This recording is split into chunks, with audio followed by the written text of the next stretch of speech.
আজকে চটপট করে বানিয়ে ফেলছি বেগুনি।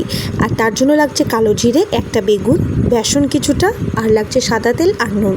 প্রথমেই জল দিয়ে বেসনটাকে একটু পাতলা করে ব্যাটারে ভালো করে ফেটিয়ে নিচ্ছি।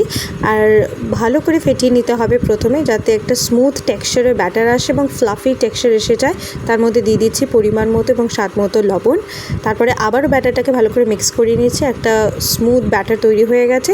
তবে এই ব্যাটারটা খুব একটা কিন্তু মোটা হবে না, ভীষণই লাইট হবে, পাতলা হবে। তার সাথে একটু কালো জিরে দিয়ে দিয়েছি এবং বেগুনগুলোকে পাতলা পাতলা করে কেটে নিয়েছি। গ্যাস জেলে নিয়েছি, কড়াইতে তেল গরম করতে দিয়ে একে একে বেসনগুলোর ব্যাটারেতে বেগুনগুলোকে ভালো করে ডুবিয়ে ভেজে নিচ্ছি এপিট ওপিট করে, একটু মিডিয়াম টু ডিপ ফ্রাই করে। ব্যাস, বেগুনির আকারে গড়ে তুললেই, হালকা করে মিডিয়ামভাবে ভেজে নিলেই বিট নুন দিয়ে সার্ভ, বেগুনি দিয়ে মুড়ি। সন্ধেবেলাটা জমে যাবে। Thank you.